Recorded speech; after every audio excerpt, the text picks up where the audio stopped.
नाज़रीन, गुलिस्तान न्यूज़ देख रहे हैं आप। दोपहर 12 बज चुके हैं। खबरनामे के साथ मैं हूं ज़ुहूर लोलाबी। नाज़रीन, खबरनामे की शुरुआत करेंगे, लेकिन सबसे पहले अहम सुर्खियों पर एक नजर। नई हुकूमत की आलाबरदारी कल। उमर अब्दुल्ला यूटी के पहले सीएम के तौर हलफ लेंगे। इंजीनियर रशीद की मुस्तकिल जमानत का मामला। जमानत की दरखास्त पर आज हुक्म जारी होने का इम्कान। कौमी शाहराह पर 3 हादसा, ड्राइवर जाँ बहक, कई दीगर जख्मी। वार्ड 1 में आतिशबाजी के बाद इमदादी कार्रवाइयां जारी। 70 से जायद रहायशी और तामीराती ढांचे और मस्जिद को पहुंचा नुकसान। इलेक्शन कमीशन आज महाराष्ट्र झारखंड असेंबली इंतखाबात की तारीख का करेगा ऐलान।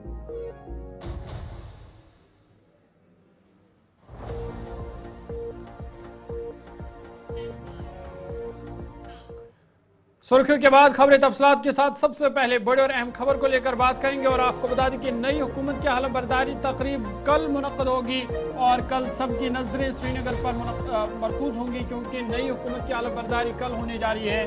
उमर अब्दुल्ला यूटी के पहले सीएम के तौर पर कल हलफ लेंगे और इस हवाले से SKICC में तमाम तैयारियां मुकम्मल कर ली गई है, क्योंकि SKICC में ये हलफबरदारी तकरीब मुनक्कद होगी। और बड़ी और ताज़ा खबर ये कि चीफ सेक्रेटरी उमर अब्दुल्ला के घर पहुंचे। ये बड़ी खबर आपको बता रहे हैं कि अभी कुछ देर पहले चीफ सेक्रेटरी अतुल डुल उमर अब्दुल्ला के घर पहुंचे हैं। और आपको बता दें कि लेफ्टिनेंट गवर्नर मर उस्मान ने नामजद वज़ीर आला उमर अब्दुल्ला और उनकी वज़रा की काउंसिल को 16 अक्टूबर यानी कल SKICC में हलफबरदारी तकरीब के लिए उन्हें मदऊ किया गया है। ये बड़ी खबर आपको बता रहे हैं। जम्मू कश्मीर असेंबली इंतखाबात 2024 में नेशनल कॉन्फ्रेंस की शानदार कामयाबी के बाद उमर अब्दुल्ला यूटी के पहले वज़ीर आला के तौर पर कल यानी बुध को वो इस हवाले से हलफ लेंगे। वज़ीर आला के तौर पर सुबह 11:30 बजे SKICC श्रीनगर में यह हलफबरदारी तकरीब जो है वो मुनक्कद होगी, जिस दौरान उमर अब्दुल्ला यूटी के पहले वज़ीर आला के बतौर वो हलफ लेंगे। लेफ्टिनेंट गवर्नर की जानिब से उमर अब्दुल्ला को भेजे गए खत में बताया गया कि 11 अक्टूबर 2024 को नेशनल काउंसिल के सदर डॉक्टर फारूक अब्दुल्ला की तरफ से मौसूला खत में मुतल्ला किया गया कि उमर अब्दुल्ला को मुतफिका तौर पर पार्टी के लीडर के तौर पर मुंतखब किया गया है। उसके साथ ही जम्मू कश्मीर प्रदेश कांग्रेस कमेटी के सदर तारिक हमीद कर्रा, CPIM के सेक्रेटरी JN मलिक, आम आदमी पार्टी की कौमी सेक्रेटरी पंकज कुमार गुप्ता और आज़ाद अरकान असेंबली प्यारेलाल शर्मा, सतीश शर्मा, चौधरी मोहम्मद अकरम, डॉक्टर रमेश्वर सिंह और मुजफ्फर इकबाल खान ने हुकूमत की तश्कील के लिए उमर अब्दुल्ला की हिमायत का खत भी भेजा है। लेफ्टिनेंट गवर्नर ने अपने पैगाम में कहा कि मुझे खुशी है कि आपको जम्मू कश्मीर की हुकूमत बनाने और क़यादत करने की दावत दे रहा हूँ। हलफबरदारी की तकरीब 16 अक्टूबर यानी कल को 11:30 बजे SKICC श्रीनगर में मुनक्कद होगी और इस पर सबकी नजरें होंगी। और लंबी एक फ़हरिस्त है मेहमानों की जिनको इस अहम तकरीब में मदऊ किया गया है। और जिस तरह से डॉक्टर फारूक अब्दुल्ला पहले ही कह चुके हैं कि इंडिया अलायंस के तमाम रहनुमा जो है वो इस हलफबरदारी तकरीब में उन्हें मदऊ किया गया है, वो हलफबरदारी तकरीब में शामिल होंगे। साथ ही साथ जो वज़रा की काउंसिल है उनकी भी हलफबरदारी होगी। और इस हवाले से आज जो है साफ होगा कि किन किन MLAs को कैबिनेट में शामिल किया जाएगा, क्योंकि उनकी भी हलफबरदारी तकरीब कल है।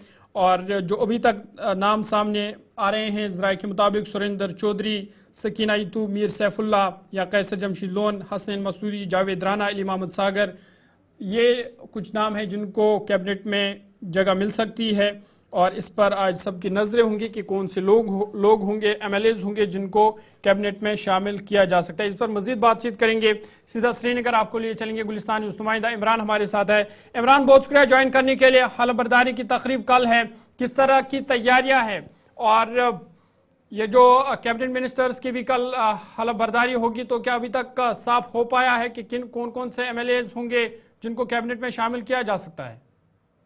जी बिल्कुल ज़हूर, जैसा कि आपने कहा कि कल हलफबरदारी की तकरीब होगी श्रीनगर के SKICC में और इस हवाले से इंतजामिया की तरफ से तमाम तर इंतजामात कर दिए गए हैं, तमाम इंतजामात को हतमी शक्ल दी गई है। और उमर अब्दुल्ला कल जम्मू कश्मीर में दूसरी मरतबा बतौर वज़ीर आला हलफ लेंगे और इस हलफबरदारी तकरीब में कई अहम शख्सियात जो है वो उन्हें मदऊ किया गया है। इंडियन अलायंस के कुछ अहम लीडर्स इस अलायंस इस सेरेमनी में बतौर मेहमान शिरकत करें। और इसके अलावा हमारे पास जो रिपोर्ट्स है कि नीतीश कुमार भी तकरीबन इनवाइट किए गए हैं, चंद्रबाबू नायडू भी इसमें शिरकत कर सकते हैं। इसके अलावा प्रियंका गांधी, राहुल गांधी और मल्लिकार्जुन खड़गे भी और शरद पवार भी इस हलफ बर्दारी तकरीब में शिरकत कर सकते हैं, जो हमारे पास इनपुट है। हालांकि इसकी अभी तक कोई ऑफिशियली तस्दीक नहीं की गई है, लेकिन जहां तक इस हलफ बर्दारी की तकरीब का ताल्लुक है, ये बड़ी अहम तकरीब होगी, क्योंकि जम्मू कश्मीर में ये 6 साल के बाद एक अवामी हुकूमत बनने जा रही है। और उमर अब्दुल्ला को इस हवाले से बाज़ाब्ता तौर पर गुज़िश्ता रात जो है लेफ्टिनेंट गवर्नर के राजभवन ऑफिस से कम्युनिकेशन मौसूल हुआ है, और जिसमें उन्हें इनवाइट किया गया है कल हलफ बर्दारी तकरीब की। और ना सिर्फ कल उमर अब्दुल्ला बतौर वज़ीर आला ओथ लेंगे हलफ बर्दारी की तकरीब में, बल्कि मजीद जो कैबिनेट होगी इस यूटी गवर्नमेंट की, उमर अब्दुल्ला की क़यादत वाली, इसमें भी उन्हें भी कल हलफ बर्दारी तकरीब में हलफ लेना होगा। और जो हम जम्मू कश्मीर रीऑर्गेनाइजेशन एक्ट पर जब हम नज़र दोहराते हैं, तो सिर्फ 10% यहाँ पे कैबिनेट होगी। और इसका मतलब यह है कि अगर 90 MLAs को 10% रीऑर्गेनाइजेशन एक्ट के रेशो से देखा जाए, तो इसका मतलब है करीबन 8 कैबिनेट मिनिस्टर्स और उमर अब्दुल्ला बतौर चीफ मिनिस्टर के साथ साथ तकरीबन 9 से 10 ज़्यादा से ज़्यादा जो है कल कैबिनेट मिनिस्टर्स जो है उनको ओथ लेना है। और साथ साथ जिस तरह आपने कहा कि चूंकि तस्दीक नहीं हो पाई है, लेकिन कुछ नाम आपने भी जिक्र किए हैं जिन्हें शायद कल पोर्टफोलियो मिल सकता है, जिसमें हम भी समझते हैं कि जम्मू की पॉलिटिकल रिप्रेजेंटेशन बड़ी इंपॉर्टेंट है, जिसमें पीर पंचाल, खिता चिनाब, या फिर जम्मू से हम देखें, क्योंकि जम्मू से नेशनल कॉन्फ्रेंस को न सिर्फ आज़ाद उम्मीदवारों की तरफ से हिमायत हासिल हुई है, बल्कि खुद भी तकरीबन 4-5 उनके मेंबर्स ऐसे हैं जिन्होंने वहां से जीत हासिल की। और कांग्रेस के भी 6 जो है जम्मू कश्मीर से हिमायत है। तो इस अलायंस का बड़ा इंटरेस्टिंग ये देखना होगा कि एक महदूद कैबिनेट के अंदर जहां 9 से 10 या 8 से 9 मिनिस्टर्स का पोर्टफोलियो होगा, और इसमें किसकी कहां पे रिप्रेजेंटेशन होगी, वो बड़ा इंटरेस्टिंग होगा। लेकिन बज़ाहिर ऐसा लग रहा है, या फिर हमें भी जो इनपुट्स मिल रहे हैं, कि शायद कांग्रेस की तरफ से पीरज़ादा मोहम्मद सईद का नाम आ सकता है, क्योंकि तारिक हमीद करा पहले ही JKPCC के सदर हैं। और इसके अलावा गुलाम अहमद मीर, जो कि ऑलरेडी एक स्टेट के अंदर कैंपेनिंग कर रहे हैं, वहाँ पे उनको रिस्पॉन्सिबिलिटी सेक्रेटरी की जिम्मेदारी सौंपी गई है, और उनका काफ़ी बिजी शेड्यूल है। तो शायद पीरज़ादा मोहम्मद सईद को इसमें इन किया जा सकता है। और जैसे आपने कहा कि कैसर जमशीद लोन जो नॉर्थ कश्मीर कुपवारा से हैं, उन्हें इस कैबिनेट का हिस्सा बनाया जा सकता है।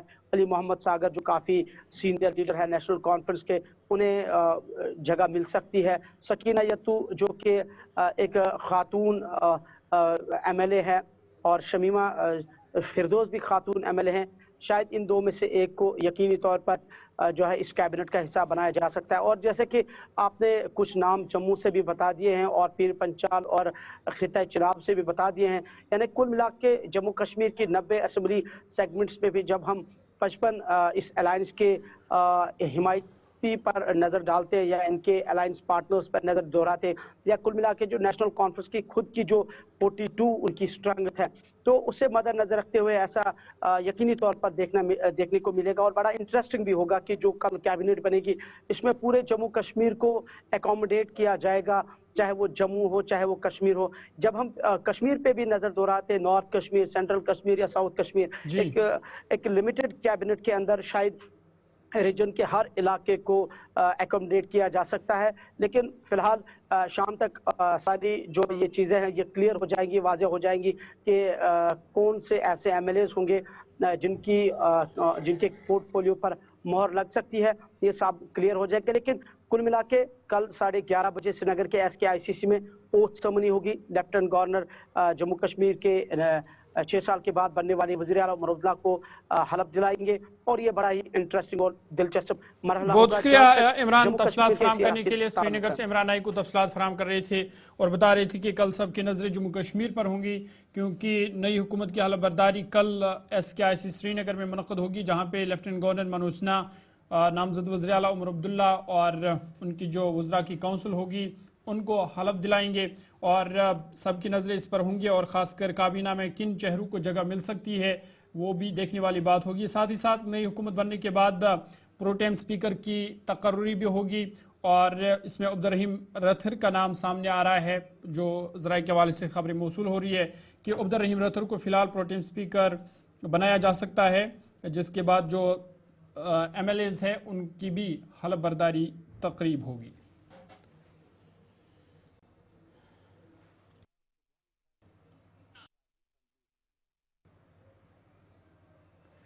आगे बढ़ते इधर पीपल्स डेमोक्रेटिक पार्टी के यूथ लीडर और पुलवामा से नवमुंतखब रुकन असम्बली वहीदुर्रहमान पर्रा ने नई हुकूमत की हलफ बर्दारी तकरीब के हवाले से कहा कि वो नई हुकूमत का भरपूर साथ देंगे जहां उनकी ज़रूरत उनको पड़े।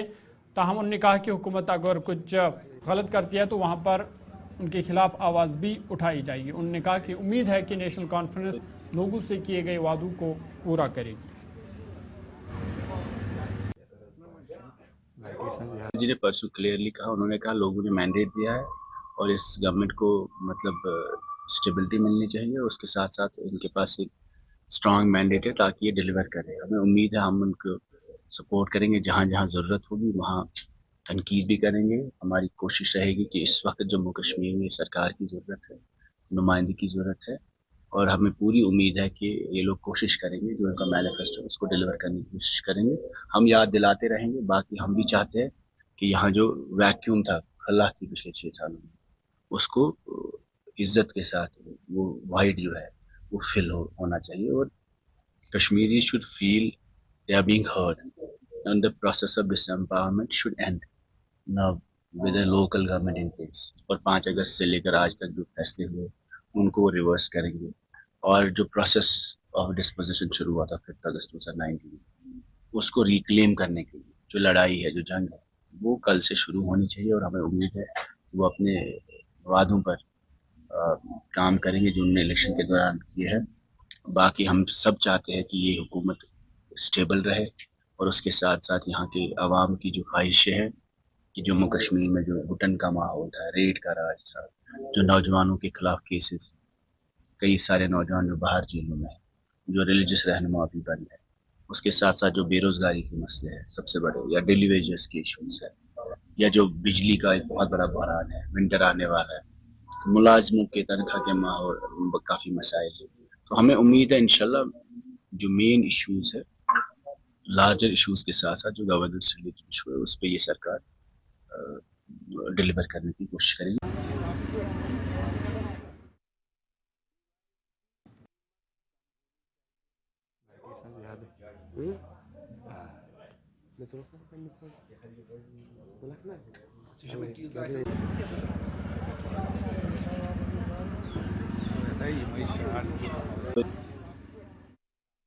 आगे बढ़ते इधर गुलिस्तान न्यूज़ की कश्मीर टीम ने एग्जीक्यूटिव एडिटर इशफाक गौहर और ब्यूरो चीफ कश्मीर मोहम्मद सलीमानी की क़यादत में नामजद वज़ीर आला उमर अब्दुल्ला से मुलाकात की। गुपकार श्रीनगर में होने वाली मुलाकात में गुलिस्तान न्यूज़ की जानिब से उमर अब्दुल्ला व दीगर कामयाब उम्मीदवारों को मुबारकबाद पेश की गई, जबकि नई हुकूमत के लिए नेक ख्वाहिशात का इजहार भी किया गया। दौरान मुलाकात उमर अब्दुल्ला ने यकीन दिलाया कि उनकी हुकूमत सहाफ़ियों के तहफ़्फ़ुज़ को यकीनी बनाएगी और आज़ाद सहाफ़त के लिए पुरअमन माहौल को कायम करेगी। एग्जीक्यूटिव एडिटर इशफाक गौहर ने उमर अब्दुल्ला के साथ सहाफ़ियों को दरपेश खतरात को उजागर करते हुए उनके लिए साजगार माहौल मुहैया करने का मुतालबा किया। अलावा अज़े मिलिटेंसी के शिकार सहाफ़ियों के लिए इकदाम उठाने और मुतअद्दिद सहाफ़ी जो नामुसाइद हालात में अपनी जान से हाथ धो चुके हैं उनके अहलखाना की कफालत के लिए इकदाम पर भी जोर दिया गया। उन्होंने जेलों में बंद सहाफ़ियों के केसेस को फास्ट ट्रैक बुनियादों पर हल निपटाने पर भी जोर दिया।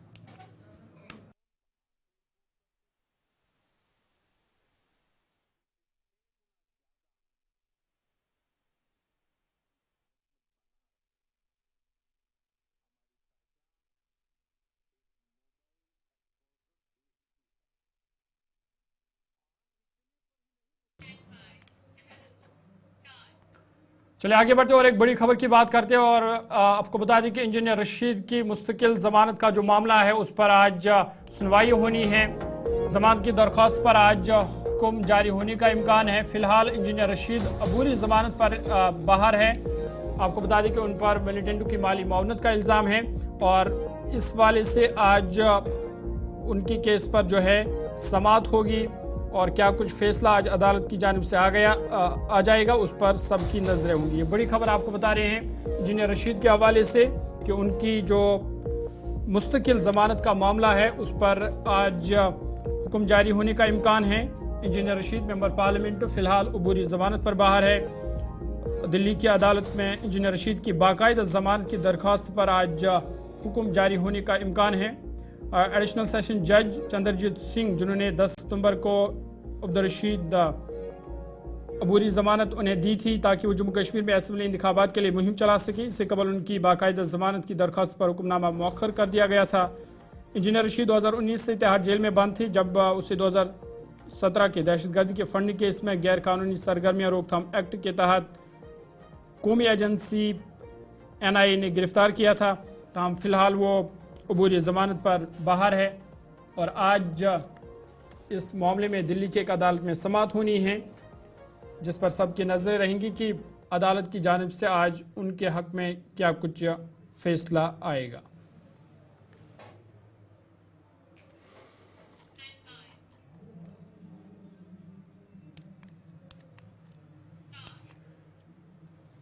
आगे बढ़ते और एक बड़ी खबर की बात करेंगे और बात जम्मू श्रीनगर कौमी शाहराह के हवाले से करेंगे, क्योंकि कौमी शाहराह पर 3 अलग अलग हादसा हुए हैं, जिसके नतीजे में ड्राइवर एक जांबाक हुआ है, जबकि कई दीगर मुसाफिर जो है वो जख्मी हुए हैं। नाचलाना के मकाम पर 3 ट्रक और फौजी गाड़ी आपस में टकरा गए हैं। शाहराह पर शदीद ट्रैफिक जाम की सूरत हाल बनी हुई है। ये बड़ी खबर आपको बता रहे हैं जम्मू श्रीनगर कौमी शाहराह के हवाले से कि शाहराह पर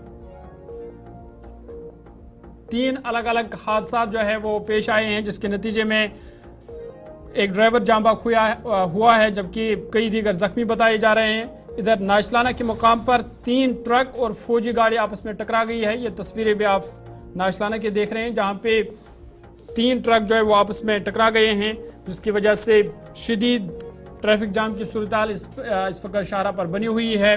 और फिलहाल मुसाफिरों से कहा गया है कि वो इस वाले से एहतियात बरते, क्योंकि ट्रैफिक जाम की सूरत हाल इस वक्त शाहराह पर बनी हुई है। आपको बता दें कि जम्मू श्रीनगर कौमी शाहराह पर 3 मुख्तलिफ सड़क हादसा में एक ट्रक ड्राइवर जांबक हो गया, जबकि कई दीगर अफराद जख्मी हुए हैं। सड़क हादसा की वजह से कौमी शाहराह पर कुछ वक्त के लिए ट्रैफिक की आमदोरफ्त मुतासर भी हुई और शाहराह पर शदीद ट्रैफिक जाम की सूरत हाल पैदा हुई है। ट्रैफिक पुलिस के मुताबिक पहला हादसा उस वक्त पेश आया जब कश्मीर से जम्मू की तरफ जाने वाला सेबू से भरा एक ट्रक शेर बीबी के मकाम पर लुढ़क गया। हादसे के नतीजे में गैर रियासती ड्राइवर मौका पर ही दम तोड़ गया। पुलिस और बानहाल वॉलंटियर्स की टीम ने मौका पर पहुंचकर लाश को बानहाल अस्पताल मुंतकिल किया है। दूसरा हादसा केला मोड़ के करीब पेश आया, जहां एक और ट्रक सड़क हादसे से जो है ट्रक सड़क से नीचे जा गिरा। इस दौरान नाचलाना के इलाके में तीसरा हादसा उस वक्त पेश आया जब 3 ट्रक और ये जो तस्वीरें भी आप देख रहे हैं, 3 ट्रक और एक फौजी गाड़ी बताया जा रहा है कि आपस में टकरा गए हैं। इन हादसा में कई ट्रक सवार जख्मी हुए हैं। शाहराह पर इन हादसा की वजह से ट्रैफिक कुछ देर तक मुअत्तल रही और गाड़ियों की लंबी कतारें लग गई, जिसके बाद ट्रैफिक हुकाम ने हरकत में आकर ट्रैफिक की बहाली के लिए इकदाम शुरू किए हैं। सीधा बानल आपको लिए चलेंगे। गुलिस्तान न्यूज़ नुमाइंदा आरिफ वहीद हमारे साथ है। आरिफ, बहुत शुक्रिया ज्वाइन करने के लिए, अपडेट कीजिएगा। ये जो हम देख रहे हैं कि जम्मू श्रीनगर कौमी शाहराह पर हादसा हो रहे हैं, 3 हादसे आज रोनमा हुए हैं और कई ट्रक जो है वो आपस में टकरा गए हैं, जिसकी वजह से ट्रैफिक भी मुतासर हुआ है। क्या कुछ इतलात और मजीद जानकारी है? देखिए ज़हूर, मैं आपको बताता चलूं कि जम्मू श्रीनगर राष्ट्रीय राजमार्ग पे जो सबसे बड़ा हादसा, दिलदोज हादसा पेश आया, वो शेर बीबी के मकाम पे श्रीनगर से जम्मू की ओर जा रही जो है फ्रूट ट्रक फ्लाईओवर से जो है नीचे जाकर गिरी।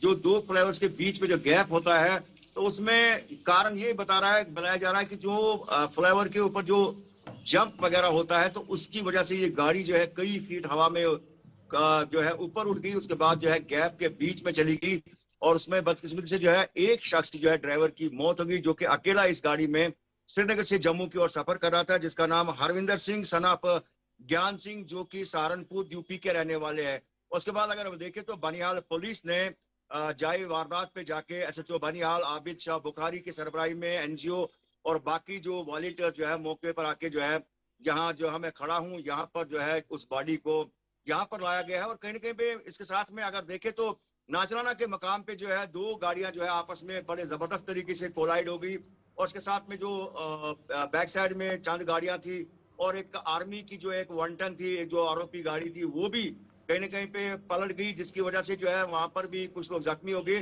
तो वहां पर जो फौज के जो जवान हैं उन्होंने वहां पे जो है काफी ज्यादा मदद की लोगों को जो है अस्पताल पहुंचाने में।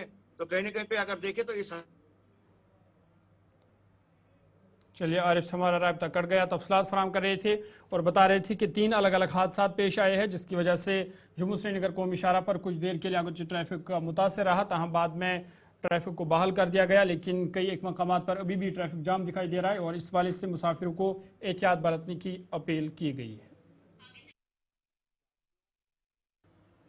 चलिए आगे बढ़ते हैं और बात किश्तवाड़ की करते हुए आपको बता दें कि वार्ड 1 में आतिशज़दगी के बाद इमदादी कार्रवाइयाँ फिलहाल जारी है।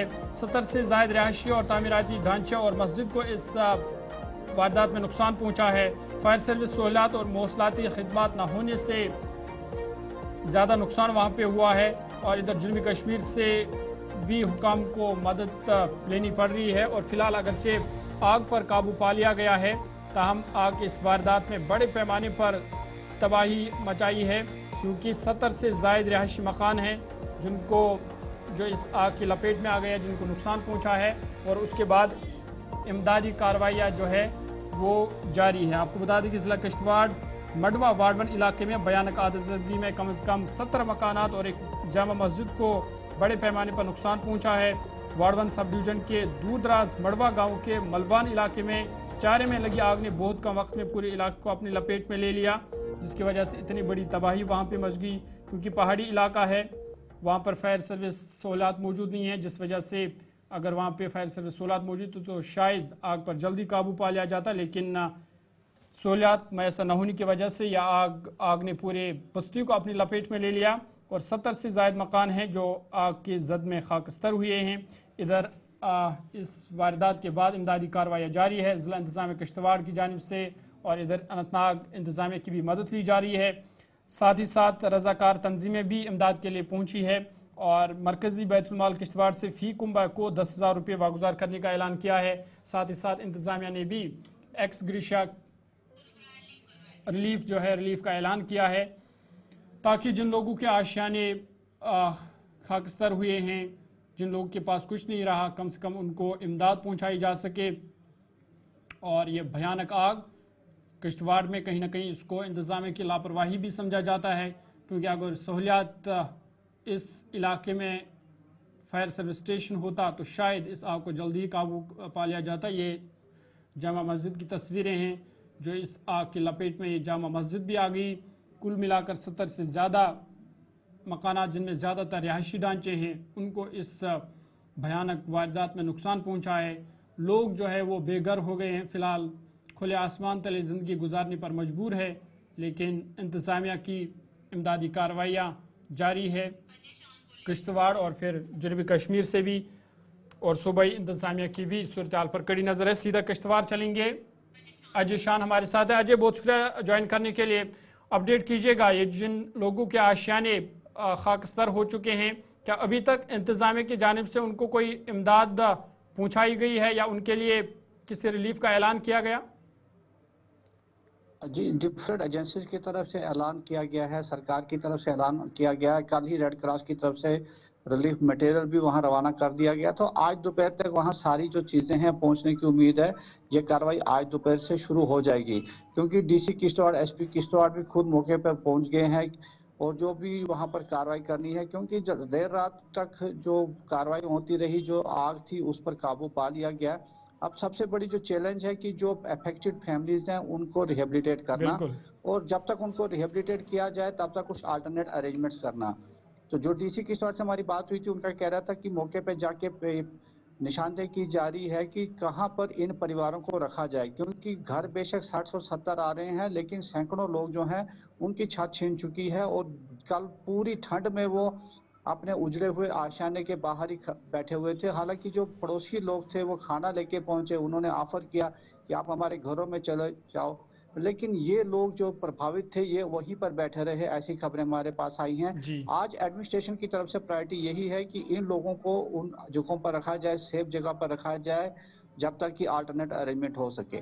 तो जहां तक मुकामी लोगों की बात है, डिफरेंट एनजीओज भी एक्टिवेट हो गई हैं और जो सरकारी अमला है वो भी एक्टिवेटेड है, लेकिन इस सब में समय लगेगा क्योंकि आज कहीं अजय, ये जिन लोगों के तफसीलन एक आशियाने लिस्ट उजड़ गए हैं, जिन लोगों के घर जलकर राख हुए हैं, इसको क्या इंतजामिया की लापरवाही समझा जाए? क्योंकि अगर फायर सर्विस स्टेशन वहां पे होता तो शायद आग पर जल्दी काबू पा लिया होता। जी जरूर, बदकिस्मती है डिस्ट्रिक्ट किश्तवाड़ की कि यहाँ पर 2 ही फायर स्टेशन है, जिसमें एक डिस्ट्रिक्ट हेडक्वार्टर पर और एक पाडर में है। मड़वा में आपको याद होगा कि मरगी गांव था जिसमें भी 100 से ज्यादा घर जल गए थे। तब भी डिमांड थी कि यहाँ पर फायर सर्विस का अमला होना चाहिए, लेकिन जो मड़वा सब डिवीजन है एक भी सिस्टम गाड़ी वहां पर नहीं रखी गई है। अगर गाड़ी होती शायद इतना नुकसान ना होता, क्योंकि अनंतनाग से जब तक एडमिनिस्ट्रेशन का राब्ता हुआ, वहां से फायर टेंडर मूव हुए, तो तब तक आग जो थी तबाही मचा चुकी थी। बहुत शुक्रिया तो अजय, क्योंकि जनूबी कश्मीर से पीर मुजफ्फर भी हमारे साथ है। मुजफ्फर, अपडेट कीजिएगा कि जनूबी कश्मीर से अभी तक क्या कुछ इमदादी कार्रवाइयाँ की गई है इन लोगों के लिए जिनके आशियाने, जिनके घर खाकस्तर हुए हैं? जो सुबह सुबह मेरी बात हुई है एसडीएम कोकरनाग से, तो उन्होंने कहा है कि हम इन टच रहे, खासकर जो ही वहाँ पे ये आग की जो ये वारदात रोनमा हुई तो तुरंत जो वहाँ की एडमिनिस्ट्रेशन है, चाहे हम डिप्टी कमिश्नर कश्तवाड़ की बात करें या एसडीएम कश्तवाड़ की बात करें, तो तुरंत उन्होंने हमारे साथ राब्ता किया। तो इस ज़मीन में सबसे पहले हमने यहाँ से फायर सर्विस गाड़ियाँ वहाँ के लिए रवाना की, जिसमें 2 वापस आ गई, 2 यहाँ पे। इसके साथ साथ हमने ये भी कहा कि अगर और भी कुछ आपको, खासकर अगर तिब्बी सूरत की बात करें, आपको मेडिसिन की जरूरत पड़ी, वो भी। चलिए, बहुत शुक्रिया तफसीलात फराहम करने के लिए। कोकरनाग से पीर मुजफ्फर और किश्तवाड़ से अजय शाह तफसीलात फराहम कर रहे थे और बता रहे थे कि फिलहाल 70 से ज़ायद मकानात हैं जिनको नुकसान पहुंचा है और लोग फिलहाल खुले आसमान तले ज़िंदगी गुजार रहे हैं, लेकिन इमदाद कार्रवाई बड़े पैमाने पर जारी है इंतजामिया की जानिब से और फिर जो मकामी लोग या रज़ाकाराना तंजीमें उनकी जानिब से भी इमदाद की जा रही है। फिलहाल अभी तक के ताज़ा उर्दू खबरनामे में इतना ही। इजाज़त दीजिए, अल्लाह हाफ़िज़।